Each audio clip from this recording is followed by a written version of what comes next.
ಮದುವೆ ಮಂಟಪದಲ್ಲಿ ಬಿರುಗಾಳಿ ಅಟ್ಟಹಾಸ, ಪ್ರಾಣ ಉಳಿಸಿಕೊಳ್ಳಲು ನವಜೋಡಿಗಳ ಓಟ. ರಾಜಸ್ಥಾನದ ಟೋಂಕ್ನಲ್ಲಿ ಧಾಕಡ್ ಸಮುದಾಯ ಆಯೋಜಿಸಿದ್ದ 36 ಜೋಡಿಗಳ ಸಾಮೂಹಿಕ ವಿವಾಹ ಸಮಾರಂಭದ ವೇಳೆ ಏಕಾಏಕಿ ಭೀಕರ ಬಿರುಗಾಳಿ ಮತ್ತು ಮಳೆ ಕಾಣಿಸಿಕೊಂಡಿದೆ.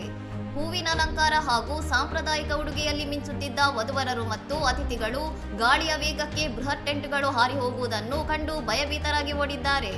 ಬಿರುಗಾಳಿಯ ತೀವ್ರತೆಗೆ ಮದುವೆಗಾಗಿ ತಂದಿದ್ದ ಬೆಲೆ ಬಾಳುವ ಉಡುಗೊರೆಗಳು, ಪಾತ್ರೆ ಪದಾರ್ಥಗಳು ಮತ್ತು ಮಂಟಪದ ಸಾಮಗ್ರಿಗಳು ಹತ್ತಿರದ ಹೊಲಗಳಿಗೆ ಚಲ್ಲಾಪಿಲ್ಲಿಯಾಗಿ ಹಾರಿ ಹೋಗಿವೆ. ಮಂಗಳವಾದ್ಯಗಳು ಮೊಳಗಬೇಕಿದ್ದ ಜಾಗದಲ್ಲಿ ಗಾಳಿಯ ಆರ್ಭಟ ಮತ್ತು ಜನರ ಕಿರುಚಾಟ ಕೇಳಿ ಬಂದಿದ್ದು, ಇಡೀ ಸಂಭ್ರಮದ ವಾತಾವರಣ ಕ್ಷಣಾರ್ಧದಲ್ಲಿ ಆತಂಕಕ್ಕೆ ತಿರುಗಿದೆ. ಪ್ರಕೃತಿಯ ವಿಕೋಪಕ್ಕೆ ಮದುವೆ ಮಂಟಪ ಸಂಪೂರ್ಣ ಧ್ವಂಸವಾಗಿದ್ದು, ಈ ಘಟನೆಯ ವಿಡಿಯೋ ಸಾಮಾಜಿಕ ಜಾಲತಾಣಗಳಲ್ಲಿ ವೈರಲ್ ಆಗುವ ಮೂಲಕ ಸಂತ್ರಸ್ತ ಕುಟುಂಬಗಳ ಅಸಹಾಯಕತೆಯನ್ನು ಬಿಂಬಿಸಿದೆ. ಇನ್ನಷ್ಟು ಸುದ್ದಿಗಳಿಗಾಗಿ ನೋಡ್ತಾ ಇರಿ ಸೌರಂ ಟಿವಿ.